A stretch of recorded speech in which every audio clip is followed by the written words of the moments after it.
Welcome to Shelf Life, the monthly series where I look at games I covered about half a year ago and let you know whether they're staying in my collection. And this month I'm looking at a bunch of games from October of last year. And as always, we'll have the contest at the end of the video for you to win a free game from my collection. If you want to enter the contest for next month, click the link in the video description. But with that out of the way, let's get to the games and see which of them have shelf life.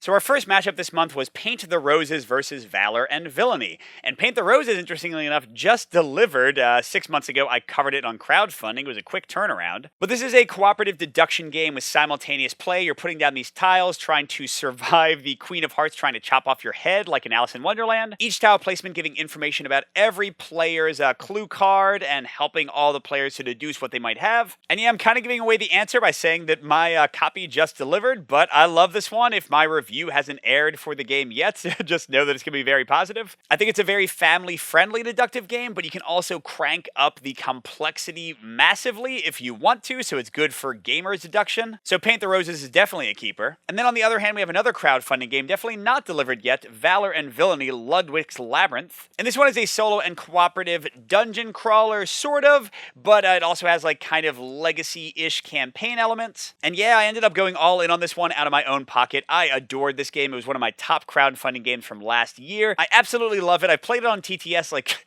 15 or 20 times now, and I'm still not bored. I still want to get my copy. So yeah, sorry, I'm sure this messed up a lot of your list, but this was the rare double keep for Shelf Life. Paint the Roses, I have my copy, and it's sticking around, and Valor and Villainy, once it delivers, I hope to hang on to that for a long time too. Our next matchup is Crime Zoom versus Fractal. Crime Zoom being a mystery game series that started getting ported over to the US recently, and Fractal being a 4X space game with both competitive and solo play. And starting with Crime Zoom, I thought this was a pretty interesting game. Basically, you have a big picture laid out, and then you're literally picking one card at a time that makes up the picture, and zooming in on things, flipping those cards over to find out more about that element. They'll often unlock new cards, which might either be individual, like little elements of the mystery, or could add up to another little tableau. It's definitely a fun gimmick, and with the tableau, reminded me a little bit of a game like Time Stories. But that being said, for the one I played, I found the mystery just okay, and there's not really like any timer or pressure. You can kind of just like look at every card, so you're going to kind of figure things out eventually. So this one's definitely a call. I don't really expect to track down more games in the series anytime soon. But how about Fractal? I didn't get to play this one a ton. I didn't get to play it competitive at all, and I was only playing like kind of an earlier build of the solo bot. But it worked out pretty well. You've got basic space exploration. You've got these very varied empires you can play with. You got technology upgrades, you've got combat, you got this pretty cool action system that gives you free actions. And I'll be totally honest, while Fractal does not excite me as much as other recent 4Xs like Uprising, Curse of the Last Emperor that's already delivered, or the upcoming Voidfall, I still thought it was pretty cool. So when they offered me a review copy, I said yes, but honestly I probably would not have pledged this one without that. So we're going to call this a keeper,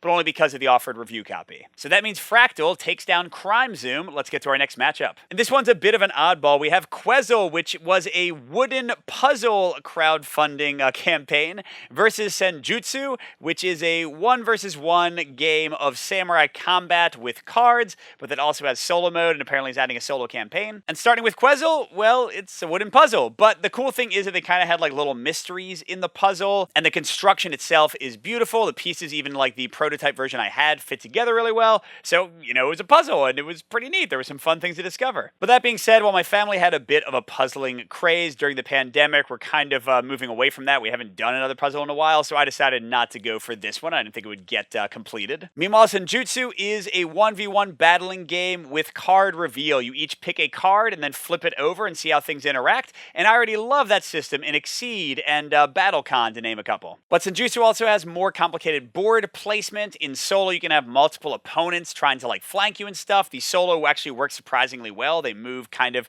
you know, a little bit dumbly, a little bit randomly, but also somewhat effectively. And here's the big thing that swayed me, the ambition and promise of the game, because they said they were going to add terrain rules. They said they were going to add a full solo campaign. I don't know if any of that will be good. I didn't get to play with any of it, but the hope of it being great is enough for me to have gone for this one. Actually, they ended up offering a review copy, but if they hadn't, I think I would have pledged this at least at the basic level. So that means Senjutsu beats out the puzzle game Quezzle for the win. And our final matchup is Bullet Star versus The Loop. And yes, geez, Mike, can you stop talking about Bullet? But this is Bullet Star. Star. It's a different standalone set. And my copy hopefully is delivered by the time this video goes up. I know they're in the US and starting to deliver. But yeah, what can I say about Bullet I haven't already said? It's great. It's one of my favorite recent games. It's tactical movement of tokens to try to fulfill patterns. It's great for competitive. I like it for solo and co-op too. And I'll say that while Star is more complicated, I think the bosses and the characters are more interesting. So it might even be the better starting point if you are more of a gamer instead of a casual player. So yes, I'm keeping it. I bought all of the Bullet stuff except for the base game. I think they sent me a review copy, but I pre-ordered the rest. So hopefully I have it already. Meanwhile, the Loop, not so hot for me. This is a cool game. I like how you're moving around the board, and the action card play is actually really neat. But this is what I call a pandemic-style game, where you are basically putting out fires until things come together for you to solve the requirements to win the game. And I just don't really get excited by those. This one didn't have anything besides that action card play to kind of make it sexier and more fun for me. And besides, the game was Peter's copy, and I definitely did not enjoy it enough to buy my own. I guess I could borrow his if I wanted to, but my kids didn't like it really either. That's sort of the death knell. So yes, not much of a surprise here. Bullet Star destroys the Loop. Bye-bye. So there you go, 5 keeps out of 8, 1 double keep. That's pretty unusual. But now let's get to the contest. We had a bunch of entrants this month and see who was able to read my mind and get the big prize. So first, Group 1, the biggest vote getter was Kept Them Both the correct answer. But Valor and Villainy and Paint the Roses split the votes otherwise, a perfect 26% tie for them. And then Called Them Both got 18%. So that one threw a lot of people off. Definitely a mixed voting record there. As for Group 2, our top vote getter was incorrect. Called Them Both got 50%, and only 44% guessed Fractal. And then way behind, Crime Zoom only got 3% of the vote, and Kept Them Both only got 3%. So not much confidence behind Crime Zoom, and that ended up being correct. Then going to Group 3, another 50% result for Senjutsu, which was the correct answer this time. Called Them Both got 41%. That was right up there. Quezzle only got 5%, and Kept Them Both only got 4%. Again, pretty confident that I wouldn't keep that one at least. And finally, Group 4, we had 54% saying I'd keep Bullet. Yes, that was maybe the obvious answer for a lot. And then Kept Them Both got 36%. 8% for the Loop, and only 2% said I Called Them Both. So only 10% of people thought that I would actually get rid of one of the Bullet sets. And that brings us to the contest results. We had a bunch of people with 3 out of 4. I won't even read all the names. Look how many that is. I think it's almost 30. But were there any 4 out of 4 entrants? Did anybody have it all right?